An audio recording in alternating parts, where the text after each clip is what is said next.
खबरों के बुलेटिन के स्पॉन्सर ने रियल्टर गुरजितेंद्र सिंह रंधावा। हर तरह की प्रॉपर्टी खरीदने ते बेचण लई तुसीं कॉल कर सकते हो।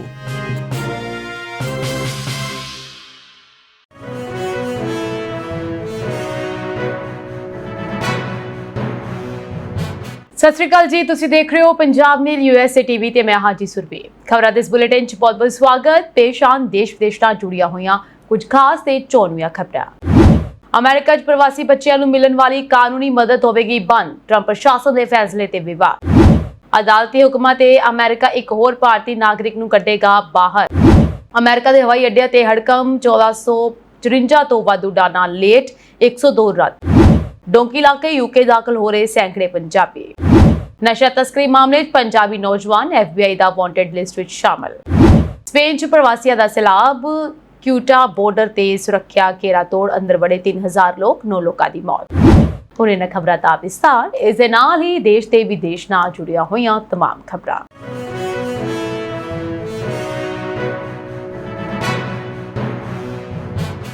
अमेरिका ਦੇ ਵਿੱਚ ट्रंप प्रशासन ਦੇ ਇੱਕ ਨਵੇਂ ਫੈਸਲੇ ਨੂੰ ਲੈ ਕੇ ਵੱਡਾ ਵਿਵਾਦ ਖੜਾ ਹੋ ਗਿਆ ਹੈ। ਰਿਪੋਰਟਾਂ ਦੇ ਮੁਤਾਬਕ ਸਰਕਾਰ ਨੇ ਉਹ ਫੈਡਰਲ ਕੰਟਰੈਕਟ ਅੱਗੇ ਨਾ ਵਧਾਉਣ ਦਾ ਫੈਸਲਾ ਕੀਤਾ ਹੈ, ਜਿਸ ਦੇ ਤਹਿਤ ਬਿਨਾਂ ਮਾਪਿਆਂ ਦੇ ਅਮਰੀਕਾ ਪਹੁੰਚੇ ਹਜ਼ਾਰਾਂ ਪ੍ਰਵਾਸੀ ਬੱਚਿਆਂ ਨੂੰ ਮੁਫਤ ਕਾਨੂੰਨੀ ਸਹਾਇਤਾ ਦਿੱਤੀ ਜਾਂਦੀ ਸੀ। ਇਹ ਸੇਵਾ ਮੁੱਖ ਤੌਰ ਤੇ ਉਹਨਾਂ ਨਾਬਾਲਗ ਬੱਚਿਆਂ ਲਈ ਸੀ ਜੋ ਇਮੀਗ੍ਰੇਸ਼ਨ ਅਦਾਲਤਾਂ ਵਿੱਚ ਆਪਣੇ ਕੇਸ ਲੜ ਰਹੇ ਸਨ। इस प्रोग्राम ਨੂੰ ਚਲਾਉਣ ਵਾਲੇ ਅਕਾਸੀਆ ਸੈਂਟਰ ਫॉर ਜਸਟਿਸ ਨੂੰ ਕਈ ਮਹੀਨਿਆਂ ਤੋਂ ਭੁਗਤਾਨ ਨਹੀਂ ਮਿਲਿਆ। ਇਸ ਕਾਰਨ ਕਈ ਸੰਸਥਾਵਾਂ ਨੇ ਆਪਣੇ ਵਕੀਲਾਂ ਅਤੇ ਸਟਾਫ ਨੂੰ ਹਟਾਉਣਾ ਸ਼ੁਰੂ ਕਰ ਦਿੱਤਾ ਹੈ, ਜਦਕਿ ਕੁਝ ਸੰਸਥਾਵਾਂ ਨੇ ਇਹ ਸੇਵਾ ਹੀ ਬੰਦ ਕਰ ਦਿੱਤੀ ਹੈ। ਬੱਚਿਆਂ ਦੇ ਅਧਿਕਾਰਾਂ ਲਈ ਕੰਮ ਕਰਨ ਵਾਲੀਆਂ ਸੰਸਥਾਵਾਂ ਅਤੇ ਸਰਕਾਰੀ ਵਕੀਲਾਂ ਦਾ ਇਹ ਕਹਿਣਾ ਹੈ ਕਿ ਜੇਕਰ ਨਾਬਾਲਗਾਂ ਨੂੰ ਕਾਨੂੰਨੀ ਮਦਦ ਨਾ ਮਿਲੀ ਤਾਂ ਉਹ ਆਪਣੇ ਅਧਿਕਾਰਾਂ ਦੀ ਰੱਖਿਆ ਨਹੀਂ ਕਰ ਸਕਣਗੇ ਅਤੇ ਕਈ ਬੱਚਿਆਂ ਨੂੰ ਬਿਨਾਂ ਪੂਰੀ ਕਾਨੂੰਨੀ ਪ੍ਰਕਿਰਿਆ ਦੇ ਦੇਸ਼ ਨਿਕਾਲੇ ਦੇ ਹੁਕਮਾਂ ਦਾ ਸਾਹਮਣਾ ਕਰਨਾ ਪੈ ਸਕਦਾ ਹੈ। ਉਹਨਾਂ ਦਾ ਇਹ ਵੀ ਕਹਿਣਾ ਹੈ ਕਿ ਇਸ ਨਾਲ ਮਨੁੱਖੀ ਤਸਕਰੀ ਅਤੇ ਬੱਚਿਆਂ ਦੇ ਨਾਲ ਹੋਣ ਵਾਲੇ ਅਪਰਾਧਾਂ ਦੀ ਜਾਂਚ ਤੇ ਵੀ ਅਸਰ ਪੈ ਸਕਦਾ ਹੈ। ਦੂਜੇ ਪਾਸੇ ਇਸ ਮਾਮਲੇ ਤੇ ਡਿਪਾਰਟਮੈਂਟ ਆਫ ਹੋਮਲੈਂਡ ਸਿਕਿਉਰਿਟੀ ਅਤੇ department of health and human services ਵੱਲੋਂ ਅਜੇ ਤੱਕ ਕੋਈ ਅਧਿਕਾਰਕ ਟਿੱਪਣੀ ਸਾਹਮਣੇ ਨਹੀਂ ਆਈ ਹੈ। ਇਸੇ ਦੌਰਾਨ ਰਿਪੋਰਟ ਵਿੱਚ ਦਾਅਵਾ ਕੀਤਾ ਗਿਆ ਹੈ ਕਿ ਅਮਰੀਕੀ ਇਮੀਗ੍ਰੇਸ਼ਨ ਅਦਾਲਤਾਂ ਵੱਲੋਂ ਬਿਨਾਂ ਮਾਪਿਆਂ ਦੇ ਆਏ ਨਾਬਾਲਗਾਂ ਦੇ ਮਾਮਲਿਆਂ ਵਿੱਚ ਹਰ ਮਹੀਨੇ ਵੱਡੀ ਗਿਣਤੀ ਵਿੱਚ ਡੈਪੋਟੇਸ਼ਨ ਜਾਂ ਸਵੈ ਇੱਛਾ ਨਾਲ ਦੇਸ਼ ਛੱਡਣ ਦੇ ਹੁਕਮ ਜਾਰੀ ਕੀਤੇ ਜਾ ਰਹੇ ਹਨ, ਜਿਸ ਨੂੰ ਲੈ ਕੇ ਮਨੁੱਖੀ ਅਧਿਕਾਰ ਸੰਸਥਾਵਾਂ ਨੇ ਚਿੰਤਾ ਜਤਾਈ ਹੈ। ਅਮਰੀਕਾ ਦੀ ਇੱਕ ਫੈਡਰਲ ਅਦਾਲਤ ਨੇ ਵੀਜ਼ਾ ਧੋਖਾਧੜੀ ਅਤੇ ਹਥਿਆਰਬੰਦ ਲੁੱਟ-ਖੋਹ ਦੀ ਸਾਜ਼ਿਸ਼ ਰਚਣ ਦੇ ਦੋਸ਼ ਵਿੱਚ ਇੱਕ ਭਾਰਤੀ ਨਾਗਰਿਕ ਨੂੰ 1 ਦਿਨ ਦੀ ਕੈਦ, 1000 ਅਮਰੀਕੀ ਡਾਲਰ ਜੁਰਮਾਨਾ ਲਗਾਇਆ ਅਤੇ ਨਾਲ ਹੀ ਦੇਸ਼ ਵਿੱਚੋਂ ਬਾਹਰ ਕੱਢਣ ਦਾ ਹੁਕਮ ਦਿੱਤਾ ਹੈ। ਮੈਸੇਚੁਸੇਟਸ ਦੇ ਵਰਿਸੇਸਟਰ ਦੇ ਰਹਿਣ ਵਾਲੇ 40 ਸਾਲਾਂ ਦੇ ਮਿਤੁਲ ਪਟੇਲ ਅਤੇ 10 ਹੋਰ ਲੋਕਾਂ ਨੇ ਬੋਸਟਨ ਦੀ ਅਦਾਲਤ ਵਿੱਚ ਆਪਣਾ ਗੁਨਾਹ ਕਬੂਲ ਕਰ ਲਿਆ ਸੀ। ਪਟੇਲ ਉਸ ਸਾਜ਼ਿਸ਼ ਦਾ ਹਿੱਸਾ ਸੀ ਜਿਸ ਤਹਿਤ ਸਟੋਰਾਂ ਦੇ ਵਿੱਚ ਜਾਲੀ ਲੁੱਟਾਂ ਖੋਹਾਂ ਕਰਵਾਈਆਂ ਜਾਂਦੀਆਂ ਸਨ ਤਾਂ ਜੋ ਉੱਥੇ ਕੰਮ ਕਰਨ ਵਾਲੇ ਕਰਮਚਾਰੀ ਖੁਦ ਨੂੰ ਅਪਰਾਧ ਦਾ ਸ਼ਿਕਾਰ ਦੱਸ ਕੇ ਅਮਰੀਕੀ ਵੀਜ਼ਾ ਹਾਸਲ ਕਰ ਸਕਣ। ਜਾਂਚ ਮੁਤਾਬਕ ਇਹ ਸਾਰੀ ਸਾਜ਼ਿਸ਼ ਯੂ ਵੀਜ਼ਾ ਪ੍ਰਾਪਤ ਕਰਨ ਲਈ ਰਚੀ ਗਈ ਸੀ।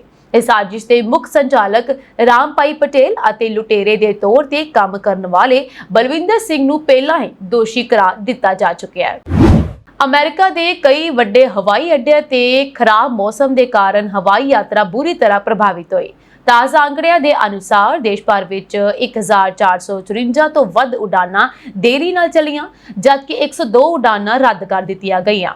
ਸਭ ਤੋਂ ਵੱਧ ਰੱਦ ਉਡਾਨਾਂ ਬੋਸਟਨ ਲੋਗਨ ਇੰਟਰਨੈਸ਼ਨਲ 에ਅਰਪੋਰਟ ਤੇ ਦਰਜ ਕੀਤੀਆਂ ਗਈਆਂ, ਜਦਕਿ ਹਾਰਟਸਫੀਲਡ ਜੈਕਸਨ ਐਟਲਾਂਟਾ ਇੰਟਰਨੈਸ਼ਨਲ 에ਅਰਪੋਰਟ ਤੇ ਸਭ ਤੋਂ ਵੱਧ ਉਡਾਨਾਂ ਦੇਰੀ ਦਾ ਸ਼ਿਕਾਰ ਹੋਈਆਂ। 에ਅਰਲਾਈਨ ਵਿੱਚ ਡੈਲਟਾ 에ਅਰਲਾਈਨ ਸਭ ਤੋਂ ਵੱਧ ਪ੍ਰਭਾਵਿਤ ਰਹੀ। ਕੰਪਨੀ ਦੀਆਂ 116 ਉਡਾਨਾਂ ਦੇਰੀ ਨਾਲ ਚੱਲੀਆਂ, ਜਦਕਿ 31 ਉਡਾਨਾਂ ਰੱਦ ਕੀਤੀਆਂ ਗਈਆਂ। ਅਧਿਕਾਰੀਆਂ ਦੇ ਮੁਤਾਬਕ ਐਟਲਾਂਟਾ, ਮਿਡ ਐਟਲਾਂਟਿਕ ਅਤੇ ਨਿਊਯਾਰਕ ਮਹਾਨਗਰੀ ਖੇਤਰ ਵਿੱਚ ਆਏ ਗਰਜ ਚਮਕ ਵਾਲੇ ਤੂਫਾਨਾਂ ਕਾਰਨ ਇਹ ਵਿਘਨ ਪੈਦਾ ਹੋਇਆ।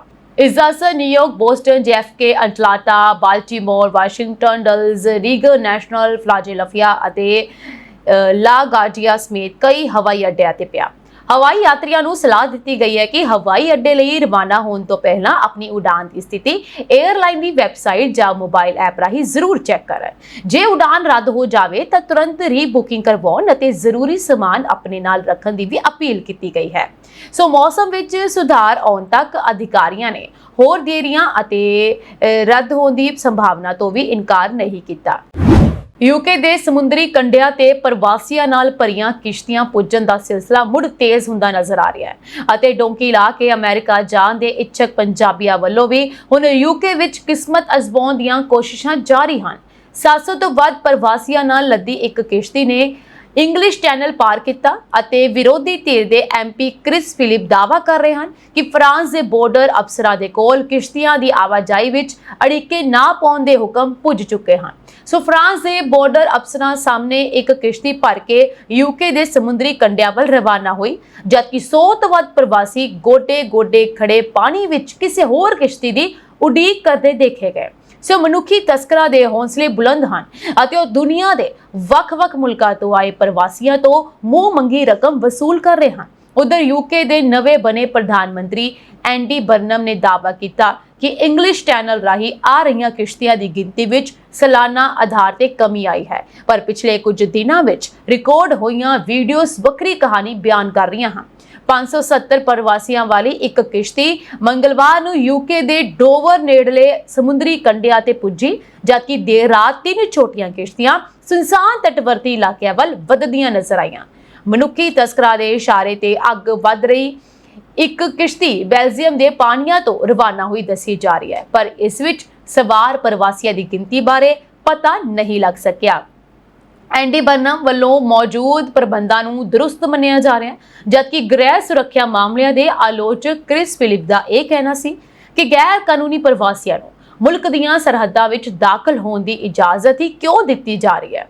ਉਧਰ ਫਰਾਂਸ ਦੇ ਬਾਰਡਰ ਅਫਸਰਾਂ ਨੇ ਸਿੱਧੇ ਤੌਰ ਤੇ ਮੀਡੀਆ ਦੇ ਨਾਲ ਗੱਲਬਾਤ ਕਰਨ ਤੋਂ ਨਾ ਕਰ ਦਿੱਤੀ ਅਤੇ ਸਿਰਫ ਇੰਨਾ ਹੀ ਕਿਹਾ ਕਿ ਪ੍ਰਵਾਸੀਆਂ ਨੂੰ ਜਾਨ ਜੋਖਮ ਵਿੱਚ ਨਾ ਪਾਉਣ ਦਾ ਸੁਝਾਅ ਦਿੱਤਾ ਜਾ ਰਿਹਾ ਹੈ। ਕ੍ਰਿਸ ਫਿਲਿਪ ਨੇ ਸਵਾਲ ਉਠਾਇਆ ਕਿ ਗ੍ਰਹਿ ਮੰਤਰੀ ਸ਼ਬਾਨਾ ਮਹਿਮੂਦ ਵੱਲੋਂ ਫਰਾਂਸ ਨਾਲ ਕੀਤੇ 662 ਮਿਲੀਅਨ ਪਾਉਂਡ ਦੇ ਸਮਝੌਤੇ ਦੀ ਕੀ ਅਹਿਮੀਅਤ ਰਹਿ ਜਾਂਦੀ ਹੈ ਜੇ ਵੱਡੀ ਗਿਣਤੀ ਵਿੱਚ ਪ੍ਰਵਾਸੀ ਹੁਣ ਵੀ ਸਾਡੇ ਮੁਲਕ ਦੀ ਧਰਤੀ ਤੇ ਕਦਮ ਰੱਖ ਰਹੇ ਹਨ। ਸੋ ਸ਼ਬਾਨਾ ਮਹਿਮੂਦ ਨੇ ਦਾਅਵਾ ਕੀਤਾ ਸੀ ਕਿ 3 ਸਾਲ ਮਿਆਦ ਵਾਲਾ ਸਮਝੌਤਾ ਗੈਰ ਕਾਨੂੰਨੀ ਪ੍ਰਵਾਸੀਆਂ ਨੂੰ ਯੂਕੇ ਵੱਲ ਵਧਣ ਤੋਂ ਰੋਕਣ ਵਿੱਚ ਕਾਰਗਰ ਸਾਬਤ ਹੋਵੇਗਾ, ਪਰ ਕ੍ਰਿਸ ਫਿਲਿਪ ਵੱਲੋਂ ਸੌਦੇ ਨੂੰ ਪੈਸੇ ਦੀ ਬਰਬਾਦੀ ਦੱਸਿਆ ਜਾ ਰਿਹਾ ਹੈ। ਤੁਹਾਨੂੰ ਦੱਸ ਦਈਏ ਕਿ ਪਿਛਲੇ ਸਾਲ ਤਕਰੀਬਨ 42,000 ਪ੍ਰਵਾਸੀ ਕਿਸ਼ਤੀਆਂ ਵਿੱਚ ਸਵਾਰ ਹੋ ਕੇ ਯੂਕੇ ਦੇ ਵੱਖ-ਵੱਖ ਤਟਵਰਤੀ ਇਲਾਕਿਆਂ ਤੱਕ ਪੁੱਜੇ ਅਤੇ ਮੌਜੂਦਾ ਵਰ੍ਹੇ ਦੌਰਾਨ ਆંકੜਾ 13,000 ਤੋਂ ਟੱਪ ਚੁੱਕਿਆ ਹੈ। ਐਂਡੀ ਬਰਨਮ ਨੇ 20 ਜੁਲਾਈ ਨੂੰ ਪ੍ਰਧਾਨ ਮੰਤਰੀ ਦਾ ਅਹੁਦਾ ਸੰਭਾਲਿਆ, ਪਰ ਪਿਛਲੇ ਕੁਝ ਹੀ ਦਿਨਾਂ ਵਿੱਚ ਗੈਰ ਕਾਨੂੰਨੀ ਪ੍ਰਵਾਸੀਆਂ ਦੀ ਆਮਦ ਅਚਨਚੇਤ ਵਧਣ ਲੱਗੀ। ਵਿਰੋਧੀ ਧਿਰ ਨੇ ਦੋਸ਼ ਲਾਇਆ ਕਿ ਪ੍ਰਧਾਨ ਮੰਤਰੀ ਨੇ ਗੈਰ ਕਾਨੂੰਨੀ ਪ੍ਰਵਾਸ ਤੇ ਚੁੱਪ ਧਾਰ ਲਈ ਹੈ ਅਤੇ ਸੰਕਟ ਦੇ ਟਾਕਰੇ ਵਾਸਤੇ ਅਗਾਊਂ ਯੋਜਨਾਬੰਦੀ ਪੇਸ਼ ਕਰਨ ਵਿੱਚ ਨਾਕਾਮ ਨਜ਼ਰ ਆ ਰਹੇ ਹਨ। ਅਮਰੀਕਾ ਦੀ ਜਾਂਚ ਏਜੰਸੀ FBI ਨੇ ਗੁਰਪ੍ਰੀਤ ਸਿੰਘ ਨਾਮ ਦੇ ਇੱਕ ਵਿਅਕਤੀ ਨੂੰ ਵਾਂਟਡ ਐਲਾਨਿਆ ਹੈ। ਉਸ ਤੇ ਇੱਕ ਅੰਤਰਰਾਸ਼ਟਰੀ ਅਪਰਾਧਿਕ ਸੰਗਠਨ Jaggu Bhagwanpuria organised crime group ਵਿੱਚ ਕਥਿਤ ਤੌਰ ਤੇ ਸ਼ਾਮਲ ਹੋਣ ਦਾ ਦੋਸ਼ ਹੈ।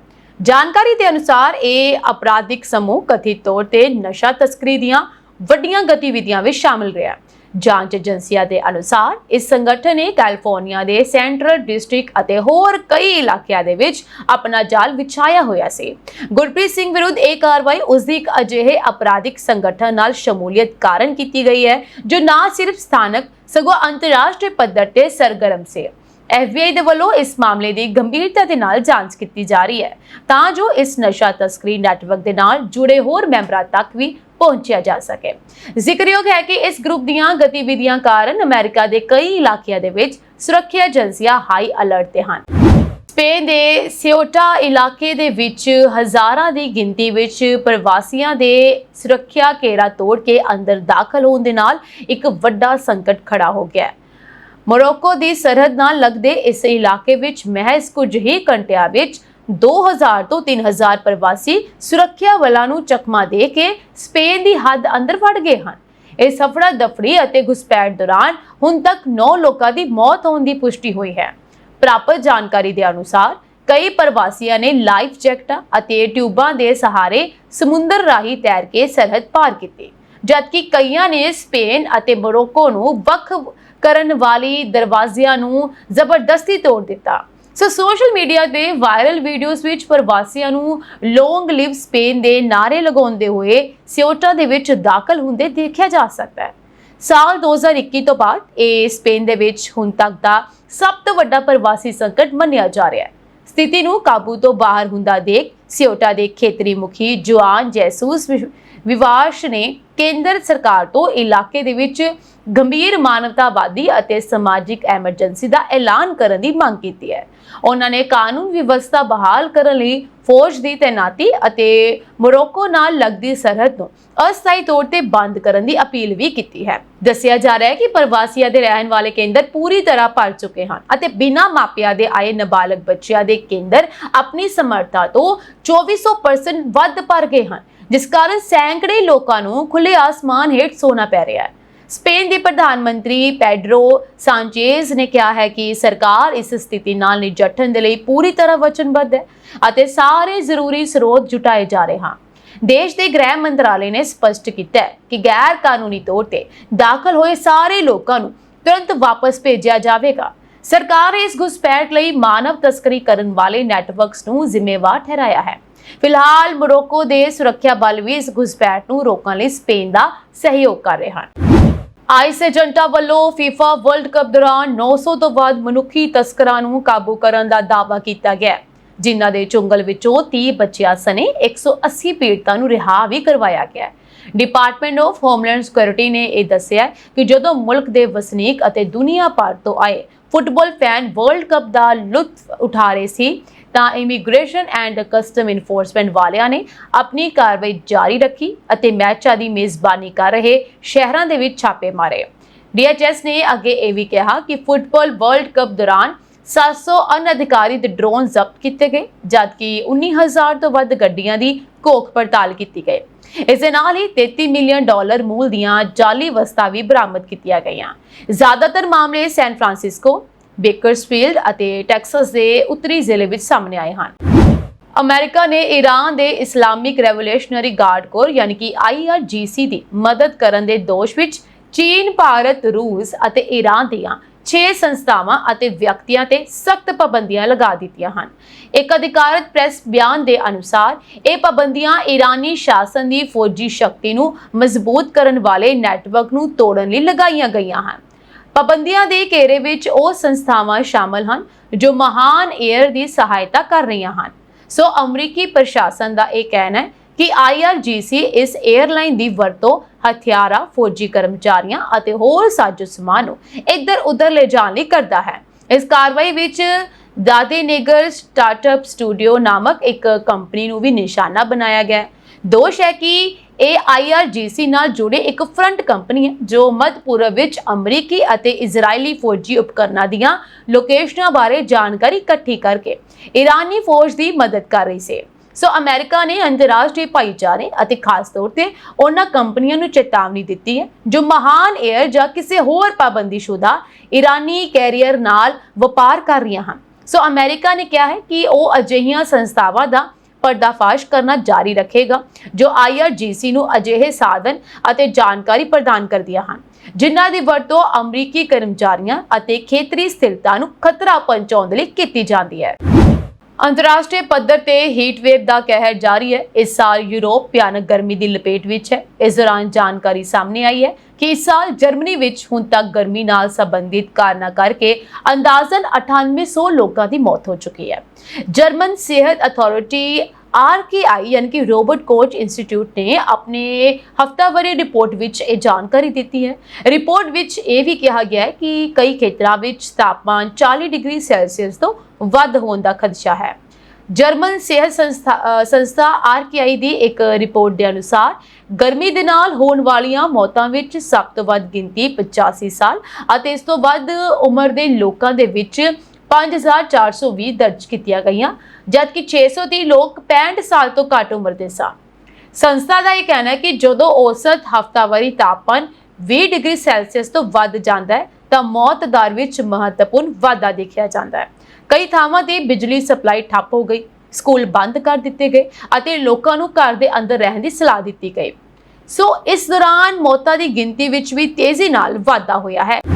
ਨੇਪਾਲ ਦੇ ਸੁਨਸਰੀ ਜ਼ਿਲ੍ਹੇ ਵਿੱਚ ਕਾਂਵੜ ਯਾਤਰਾ ਦੌਰਾਨ DJ ਦੀ ਉੱਚੀ ਆਵਾਜ਼ ਨੂੰ ਲੈ ਕੇ ਸ਼ੁਰੂ ਹੋਇਆ ਵਿਵਾਦ ਹਿੰਸਕ ਝੜਪਾਂ ਵਿੱਚ ਬਦਲ ਗਿਆ। ਘਟਨਾ ਦੇ ਵਿੱਚ 2 ਵਿਅਕਤੀਆਂ ਦੀ ਮੌਤ ਵੀ ਹੋ ਗਈ ਹੈ, ਜਦਕਿ ਕਈ ਲੋਕ ਅਤੇ ਪੁਲਿਸ ਮੁਲਾਜ਼ਮ ਜ਼ਖਮੀ ਹੋਏ ਹਨ। ਹਾਲਾਤਾਂ ਨੂੰ ਦੇਖਦੇ ਹੋਏ ਭਾਰਤੀ ਸਰਹੱਦ ਨਾਲ ਲੱਗਦੇ ਸੁਨਸਰੀ ਅਤੇ ਸਿਰਾਹਾ ਜ਼ਿਲ੍ਹਿਆਂ ਦੇ ਕਈ ਇਲਾਕਿਆਂ ਦੇ ਵਿੱਚ ਕਰਫਿਊ ਲਾਗੂ ਕਰ ਦਿੱਤਾ ਗਿਆ। ਜਾਣਕਾਰੀ ਦੇ ਅਨੁਸਾਰ ਕਾਂਵੜੀਏ ਕੋਸੀ ਬੈਰਾਜ ਤੋਂ ਜਲ ਲੈ ਕੇ ਵਾਪਸ ਆ ਰਹੇ ਸਨ। ਇਸ ਦੌਰਾਨ ਡੀਜੇ ਅਤੇ ਲਾਊਡ ਸਪੀਕਰ ਦੀ ਉੱਚੀ ਆਵਾਜ਼ ਨੂੰ ਲੈ ਕੇ ਦੂਜੇ ਭਾਈਚਾਰੇ ਵੱਲੋਂ ਇਤਰਾਜ਼ ਜਤਾਇਆ ਗਿਆ। ਸ਼ੁਰੂਆਤੀ ਬਹਿਸ ਕੁਝ ਹੀ ਸਮੇਂ ਵਿੱਚ ਹਿੰਸਕ ਝੜਪ ਵਿੱਚ ਬਦਲ ਗਈ।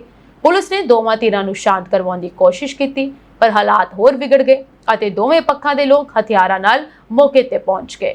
ਇਸ ਦੌਰਾਨ ਜ਼ਬਰਦਸਤ ਪਥਰਾਅ ਹੋਇਆ, ਜਿਸ ਵਿੱਚ ਇੱਕ ਇੰਸਪੈਕਟਰ ਸਮੇਤ 8 ਪੁਲਿਸ ਮੁਲਾਜ਼ਮ ਜ਼ਖਮੀ ਹੋਏ ਹਨ। ਪੁਲਿਸ ਦੇ ਮੁਤਾਬਕ ਭੀੜ ਨੂੰ ਕਾਬੂ ਕਰਨ ਲਈ ਪਹਿਲਾਂ ਹਵਾਈ ਫਾਇਰਿੰਗ ਕੀਤੀ ਗਈ, ਪਰ ਜਦੋਂ ਹਿੰਸਾ ਨਹੀਂ ਰੁਕੀ ਤਾਂ ਰਾਤ ਕਰੀਬ 11:45 ਵਜੇ ਗੋਲੀ ਚਲਾਉਣੀ ਪਈ। ਗੋਲੀ ਲੱਗਣ ਨਾਲ ਓਮ ਪ੍ਰਕਾਸ਼ ਮਹਿਤਾ ਦੀ ਮੌਕੇ ਤੇ ਮੌਤ ਹੋ ਗਈ, ਜਦਕਿ ਜੈ ਪ੍ਰਕਾਸ਼ ਮਹਿਤਾ ਨੇ ਇਲਾਜ ਦੌਰਾਨ ਦਮ ਤੋੜ ਦਿੱਤਾ। ਇਸ ਨਾਲ ਮ੍ਰਿਤਕਾਂ ਦੀ ਗਿਣਤੀ 2 ਹੋ ਗਈ ਹੈ। ਸ਼੍ਰੀ ਗੁਰੂ ਗ੍ਰੰਥ ਸਾਹਿਬ ਜੀ ਦੇ ਪਾਵਨ ਸਰੂਪਾਂ ਦੀ ਕਥਿਤ ਬੇਅਦਬੀ ਦੇ ਮਾਮਲੇ ਨੂੰ ਲੈ ਕੇ ਵਿਦੇਸ਼ੀ ਸਿੱਖ ਸੰਗਤਾਂ ਦੇ ਵਿੱਚ ਭਾਰੀ ਰੋਸ ਪਾਇਆ ਜਾ ਰਿਹਾ ਹੈ। ਸਪੇਨ ਵਸਦਿਆਂ ਸਿੱਖ ਸੰਗਤਾਂ ਅਤੇ ਬਾਬਾ ਦੀਪ ਸਿੰਘ ਜੀ ਜਥੇਬੰਦੀ ਸਪੇਨ ਦੇ ਸੇਵਕਾਂ ਨੇ ਜਥੇਦਾਰ ਸ਼੍ਰੀ ਅਕਾਲ ਤਖਤ ਸਾਹਿਬ ਅਤੇ ਸ਼੍ਰੋਮਣੀ ਗੁਰਦੁਆਰਾ ਪ੍ਰਬੰਧਕ ਕਮੇਟੀ ਦੇ ਪ੍ਰਧਾਨ ਨੂੰ ਸਖਤ ਲਹਿਜੇ ਵਿੱਚ ਮੰਗ ਪੱਤਰ ਭੇਜਦਿਆਂ ਦੋਸ਼ੀਆਂ ਦੇ ਖਿਲਾਫ ਤੁਰੰਤ ਪੰਥਕ ਅਤੇ ਅਨੁਸ਼ਾਸਨਾਤਮਕ ਕਾਰਵਾਈ ਦੀ ਮੰਗ ਕੀਤੀ ਹੈ। ਬਾਬਾ ਦੀਪ ਸਿੰਘ ਜਥੇਬੰਦੀ ਸਪੇਨ ਦੇ ਸੇਵਕਾਂ ਸਮੇਤ ਗੁਰੂਦੇਵ ਸਿੰਘ, ਗੁਰਲਾਲ ਸਿੰਘ ਅਤੇ ਹੋਰ ਬਹੁਤ ਸਾਰੇ ਸੇਵਕ ਮੌਜੂਦ ਰਹੇ, ਜਿਨ੍ਹਾਂ ਨੇ ਇਹਨਾਂ ਸਿੱਖ ਆਗੂਆਂ ਅਤੇ ਹੋਰ ਕਈ ਸਿੱਖ ਆਗੂਆਂ ਨੇ ਦਸਤਖਤ ਕਰਕੇ ਪੰਥਕ ਸੰਸਥਾਵਾਂ ਤੋਂ ਤੁਰੰਤ ਨਿਆਂ ਦੀ ਮੰਗ ਕੀਤੀ। ਮੰਗ ਪੱਤਰ ਵਿੱਚ ਦੋਸ਼ ਲਗਾਇਆ ਗਿਆ ਹੈ ਕਿ ਸ਼੍ਰੀ ਗੁਰੂ ਸਿੰਘ ਸਭਾ ਗੁਰਦੁਆਰਾ ਪ੍ਰਬੰਧਕ ਕਮੇਟੀ ਅਤੇ ਸ਼੍ਰੋਮਣੀ ਗੁਰਦੁਆਰਾ ਪ੍ਰਬੰਧਕ ਕਮੇਟੀ ਨਾਲ ਜੁੜੇ ਕੁਝ ਨੁਮਾਇੰਦਿਆਂ ਦੇ ਵੱਲੋਂ ਸਾਹਿਬ ਕਮਾਲ ਸ਼੍ਰੀ ਗੁਰੂ ਗ੍ਰੰਥ ਸਾਹਿਬ ਜੀ ਦੇ ਪਾਵਨ ਸਰੂਪ ਦੀ ਬੇਅਦਬੀ ਕੀਤੀ ਗਈ ਹੈ, ਜਿਸ ਨਾਲ ਸਮੁੱਚੇ ਸਿੱਖ ਜਗਤ ਦੀਆਂ ਧਾਰਮਿਕ ਭਾਵਨਾਵਾਂ ਨੂੰ ਸੱਟ ਵੱਜੀ ਹੈ। ਸੰਗਤਾਂ ਨੇ ਗੁਰਬਾਣੀ ਦੇ ਪਾਵਨ ਫੁਰਮਾਨਾਂ ਦਾ ਹਵਾਲਾ ਦਿੰਦਿਆਂ ਇਹ ਕਿਹਾ, ਜਦੋਂ ਧਾਰਮਿਕ ਸੰਸਥਾਵਾਂ ਨਾਲ ਜੁੜੇ ਲੋਕ ਹੀ ਗੁਰੂ ਦੀ ਮਰਿਆਦਾ ਦੀ ਰਾਖੀ ਕਰਨ ਦੀ ਬਜਾਏ ਉਸ ਦੀ ਉਲੰਘਣਾ ਕਰਨ ਲੱਗ ਪੈਣ ਤਾਂ ਇਹ ਪੂਰੇ ਪੰਥ ਲਈ ਚਿੰਤਾ ਦਾ ਵਿਸ਼ਾ ਬਣ ਜਾਂਦਾ ਹੈ। ਉਹਨਾਂ ਨੇ ਇਹ ਵੀ ਕਿਹਾ, ਅਜਿਹੀਆਂ ਘਟਨਾਵਾਂ ਤੇ ਚੁੱਪ ਰਹਿਣਾ ਦੋਸ਼ੀਆਂ ਨੂੰ ਹੌਸਲਾ ਦੇਣ ਦੇ ਬਰਾਬਰ ਹੋਵੇਗਾ। ਮੰਗ ਪੱਤਰ ਵਿੱਚ ਸਪਸ਼ਟ ਕੀਤਾ ਗਿਆ ਕਿ ਸਿੱਖ ਕੌਮ ਪਹਿਲਾਂ ਹੀ ਅਨੇਕਾਂ ਅੰਦਰੂਨੀ ਵਿਵਾਦਾਂ ਵਿੱਚ ਉਲਝੀ ਹੋਈ ਹੈ ਅਤੇ ਸੰਗਤਾਂ ਨਹੀਂ ਚਾਹੁੰਦੀਆਂ ਕਿ ਆਪਣੀਆਂ ਹੀ ਪੰਥਕ ਸੰਸਥਾਵਾਂ ਦੇ ਵਿਰੁੱਧ ਸੰਘਰਸ਼ ਦਾ ਰਾਹ ਅਖਤਿਆਰ ਕਰਨਾ ਪਵੇ। ਜੇਕਰ ਇਸ ਗੰਭੀਰ ਮਾਮਲੇ ਵਿੱਚ ਵੀ ਕੋਈ ਠੋਸ ਕਾਰਵਾਈ ਨਾ ਹੋਈ ਤਾਂ ਸੰਗਤਾਂ ਨੂੰ ਅਗਲੇ ਕਦਮਾਂ ਬਾਰੇ ਸੋਚਣ ਲਈ ਮਜਬੂਰ ਹੋਣਾ ਪਵੇਗਾ। ਸਪੇਨ ਦੀਆਂ ਸੰਗਤਾਂ ਨੇ ਇਹ ਵੀ ਯਾਦ ਦਿਵਾਇਆ ਕਿ ਇਸ ਤੋਂ ਪਹਿਲਾਂ ਵੀ ਵਿਦੇਸ਼ਾਂ ਤੋਂ ਕਈ ਵਾਰ ਅਪੀਲਾਂ ਭੇਜੀਆਂ ਜਾ ਚੁੱਕੀਆਂ ਹਨ, ਪਰ ਅਜੇ ਤੱਕ ਦੋਸ਼ੀਆਂ ਦੇ ਖਿਲਾਫ ਕੋਈ ਪ੍ਰਭਾਵਸ਼ਾਲੀ ਕਾਰਵਾਈ ਸਾਹਮਣੇ ਨਹੀਂ ਆਈ। ਉਹਨਾਂ ਜਥੇਦਾਰ ਸ਼੍ਰੀ ਅਕਾਲ ਤਖਤ ਸਾਹਿਬ ਨੂੰ ਅਪੀਲ ਕੀਤੀ ਕਿ ਪੰਥ ਦੀਆਂ ਭਾਵਨਾਵਾਂ ਦੀ ਤਰਜਮਾਨੀ ਕਰਦਿਆਂ ਦੋਸ਼ੀਆਂ ਨੂੰ ਮਿਸਾਲੀ ਸਜ਼ਾ ਦਿੱਤੀ ਜਾਵੇ, ਤਾਂ ਜੋ ਭਵਿੱਖ ਵਿੱਚ ਕੋਈ ਵੀ ਗੁਰੂ ਸਾਹਿਬ ਦੀ ਮਰਿਆਦਾ ਨਾਲ ਖਿਲਵਾੜ ਕਰਨ ਦੀ ਜ਼ਰੂਰਤ ਨਾ ਕਰ ਸਕੇ। ਆਸਟ੍ਰੇਲੀਅਨ 에ਅਰਲਾਈਨ ਕਵਾਂਟਾਸ ਨੇ ਨਾਨ ਸਟਾਪ ਲੰਬੀ ਉਡਾਨ ਦੇ ਮਾਮਲੇ 'ਚ ਇਤਿਹਾਸ ਰਚ ਦਿੱਤਾ ਹੈ। ਉਸ ਦੇ ਖਾਸ ਤੌਰ ਤੇ ਮੋਡੀਫਾਈਡ ਜਹਾਜ਼ 에ਅਰਬਸ A350 ਨੇ ਫਰਾਂਸ ਦੇ ਟੂਲੂਸ ਵਿੱਚ ਉਤਰਨ ਤੋਂ ਪਹਿਲਾਂ 24 ਘੰਟਿਆਂ ਤੋਂ ਜ਼ਿਆਦਾ ਸਮੇਂ ਤੱਕ ਆਸਮਾਨ 'ਚ ਯਾਤਰਾ ਕੀਤੀ। ਇਹ ਹੁਣ ਤੱਕ ਦੀ ਸਭ ਤੋਂ ਲੰਬੀ ਕਮਰਸ਼ੀਅਲ ਉਡਾਨ ਮੰਨੀ ਜਾ ਰਹੀ ਹੈ। ਰਿਕਾਰਡ ਬਣਾਉਣ ਵਾਲੀ ਇਹ ਯਾਤਰਾ 에ਅਰਲਾਈਨ ਦੇ ਲੰਬੇ ਸਮੇਂ ਤੋਂ ਅਟਕੇ ਪ੍ਰੋਜੈਕਟ ਸਨਰਾਈਜ਼ ਲਈ ਇੱਕ ਵੱਡੀ ਉਪਲਬਧੀ ਹੈ। ਇਸ ਪ੍ਰੋਜੈਕਟ ਦਾ ਮਕਸਦ 2027 ਤੋਂ ਆਸਟ੍ਰੇਲੀਆ ਦੇ ਪੂਰਬੀ ਤੱਟ ਤੋਂ ਲੰਡਨ ਤੇ ਨਿਊਯਾਰਕ ਲਈ ਨਾਨ ਸਟਾਪ ਉਡਾਨਾਂ ਦਾ ਸੰਚਾਲਨ ਕਰਨਾ ਹੈ। 에ਅਰਬਸ ਦੇ ਫਲਾਈਟ ਟਰੈਕਿੰਗ ਦੇ ਡੇਟਾ ਦੇ ਮੁਤਾਬਕ ਇਹ ਜਹਾਜ਼ 27 ਜੁਲਾਈ ਨੂੰ ਸਥਾਨਕ ਸਮੇਂ ਮੁਤਾਬਕ ਸ਼ਾਮ 5:30 ਵਜੇ ਮੈਲਬੌਰਨ ਤੋਂ ਰਵਾਨਾ ਹੋਇਆ। 24 ਘੰਟੇ ਤੇ 23 ਤੇ 24 ਮਿੰਟ ਦੀ ਉਡਾਨ ਤੋਂ ਬਾਅਦ 28 ਜੁਲਾਈ ਨੂੰ ਟੂਲੂਜ਼ 'ਚ 에ਅਰਬਸ ਦੇ ਹੈੱਡਕੁਆਰਟਰ 'ਚ ਉਤਰਿਆ। ਫ੍ਰਾਂਸੀਸੀ ਸ਼ਹਿਰ 'ਚ ਉਤਰਨ ਤੋਂ ਪਹਿਲਾਂ ਜਹਾਜ਼ ਨੇ ਪ੍ਰਸ਼ਾਂਤ ਮਹਾਸਾਗਰ, ਅਮਰੀਕਾ, ਕੈਨੇਡਾ ਤੇ ਅੰਟਲਾਂਟਿਕ ਮਹਾਸਾਗਰ ਨੂੰ ਪਾਰ ਕਰਦੇ ਹੋਏ 23,075 ਕਿਲੋਮੀਟਰ ਦੀ ਦੂਰੀ ਤੈਅ ਕੀਤੀ ਹੈ। ਕੁਆਂਟਾਸ ਦੀ ਉਡਾਨ ਨੇ 2005 'ਚ ਹਾਂਗਕਾਂਗ ਲੰਡਨ ਦੀ ਪ੍ਰੀਖਣ ਉਡਾਨ ਦੌਰਾਨ ਬੋਇੰਗ 777-200 LR ਵੱਲੋਂ ਸਥਾਪਿਤ 22 ਘੰਟੇ ਤੇ 45 ਮਿੰਟ ਦੇ ਕਮਰਸ਼ੀਅਲ ਉਡਾਨ ਦੀ ਮਿਆਦ ਦੇ ਰਿਕਾਰਡ ਨੂੰ ਤੋੜ ਦਿੱਤਾ ਹੈ। ਫਿਲਹਾਲ ਦੁਨੀਆ ਦੀ ਸਭ ਤੋਂ ਲੰਬੀ commercial passenger service Singapore airline ਦਾ ਸਿੰਗਾਪੁਰ ਤੇ ਨਿਊਯਾਰਕ ਵਿਚਾਲੇ ਨਾਨ ਸਟਾਪ ਰੂਟ ਹੈ। 에ਅਰਬਸ A350 ਦੇ ਇੱਕ ਹੋਰ ਵੇਰੀਐਂਟ ਦੇ ਇਸਤੇਮਾਲ ਦੇ ਨਾਲ 18 ਘੰਟਿਆਂ ਤੋਂ ਕੁਝ ਜ਼ਿਆਦਾ ਸਮੇਂ 'ਚ 15,350 ਕਿਲੋਮੀਟਰ ਦੀ ਦੂਰੀ ਤੈਅ ਕੀਤੀ ਜਾਂਦੀ ਹੈ। ਦੱਖਣੀ ਨੇਪਾਲ ਵਿੱਚ ਫਿਰਕੂ ਤਣਾਅ ਗੰਭੀਰ ਸਥਿਤੀ ਵਿੱਚ ਵੱਧਦਾ ਜਾ ਰਿਹਾ ਹੈ। 26 ਜੁਲਾਈ ਨੂੰ ਸੰਸਾਰੀ ਜ਼ਿਲ੍ਹੇ ਦੇ ਕਪਟਾਨਗੰਜ ਵਿੱਚ ਦੋ ਭਾਈਚਾਰੇ ਵਿਚਕਾਰ ਹਿੰਸਕ ਝੜਪ ਹੋ ਗਈ।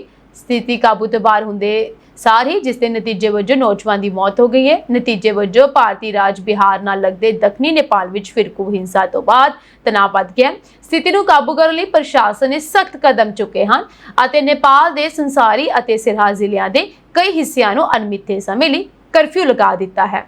ਸਥਿਤੀ ਦੇ ਵਿਗੜਨ ਦੇ ਸੰਭਾਵੀ ਅਨੁਮਾਨ ਨੂੰ ਦੇਖਦੇ ਹੋਏ ਸਿਰਹਾਣਾ ਜ਼ਿਲ੍ਹਾ ਪ੍ਰਸ਼ਾਸਨ ਨੇ ਵੀਰਵਾਰ ਦੁਪਹਿਰ 2 ਵਜੇ ਤੋਂ ਅਗਲੇ ਨੋਟਿਸ ਤੱਕ ਕਈ ਇਲਾਕਿਆਂ ਵਿੱਚ ਕਰਫਿਊ ਲਗਾ ਦਿੱਤਾ ਹੈ। ਇਹ ਕਰਫਿਊ ਪੂਰਬ ਪਸ਼ਚਿਮ ਹਾਈਵੇ ਤੇ ਕਸਾਹਾ ਖੋਲਾ ਤੋਂ ਚੋਹਰਵਾ ਚੌਂਕ ਤੱਕ ਅਤੇ ਉੱਤਰ ਦੱਖਣੀ ਹਾਈਵੇ ਦੇ ਨਾਲ ਕਈ ਮਹੱਤਵਪੂਰਨ ਚੌਰਾਹਿਆਂ ਤੱਕ ਫੈਲਾਇਆ ਹੋਇਆ ਹੈ।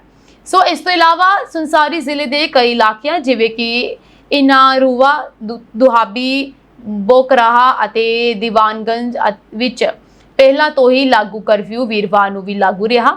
ਇਹ ਘਟਨਾ 26 ਜੁਲਾਈ ਨੂੰ ਸੰਸਾਰੀ ਜ਼ਿਲ੍ਹੇ ਦੇ ਦੇਵਾਂਗਗੰਜ ਪੇਂਡੂ ਨਗਰਪਾਲਿਕਾ ਦੇ ਕਪਤਾਨਗੰਜ ਖੇਤਰ ਵਿੱਚ ਵਾਪਰੀ ਸੀ। ਸਾਵਨ ਦੇ ਪਵਿੱਤਰ ਮਹੀਨੇ ਦੌਰਾਨ ਹਿੰਦੂ ਸ਼ਰਧਾਲੂ ਕੋਸ਼ੀ ਬੈਰਾਜ ਤੋਂ ਕਪਤਾਨਗੰਜ ਚੌਂਕ ਵੱਲ ਪਵਿੱਤਰ ਜਲ ਲੈ ਕੇ ਜਾ ਰਹੇ ਸਨ ਅਤੇ ਰਸਤੇ ਵਿੱਚ ਉੱਚੀ ਆਵਾਜ਼ ਕਰਕੇ ਇਹ ਵਿਵਾਦ ਖੜਾ ਹੋਇਆ। ਫਿਰ ਮੁਸਲਿਮ ਭਾਈਚਾਰੇ ਦੇ ਕੁਝ ਮੈਂਬਰਾਂ ਨੇ ਉੱਚੀ ਆਵਾਜ਼ ਵਿੱਚ ਸੰਗੀਤ ਦਾ ਵਿਰੋਧ ਕੀਤਾ। ਸਥਿਤੀ ਵਿਗੜ ਗਈ ਜਿਸ ਨਾਲ ਬਹਿਸ ਅਤੇ ਫਿਰ ਹੱਥੋਂ-ਪਾਈ ਹੋਈ ਅਤੇ ਅੰਤ ਵਿੱਚ ਹਿੰਸਕ ਝੜਪ ਹੋਈ। ਜਿਵੇਂ ਤਣਾਅ ਵੱਧਦਾ ਗਿਆ ਦੋਵਾਂ ਪਾਸਿਆਂ ਤੋਂ ਵੱਡੀ ਭੀੜ ਇਕੱਠੀ ਹੋ ਗਈ ਜੋ ਲਾਠੀਆਂ, ਡੰਡੇ, ਬਾਂਸ ਦੀਆਂ ਸੋਟੀਆਂ ਅਤੇ ਲੋਹੇ ਦੀਆਂ ਰਾਡਾਂ ਵਰਗੇ ਹਥਿਆਰਾਂ ਨਾਲ ਲੈਸ ਸਨ।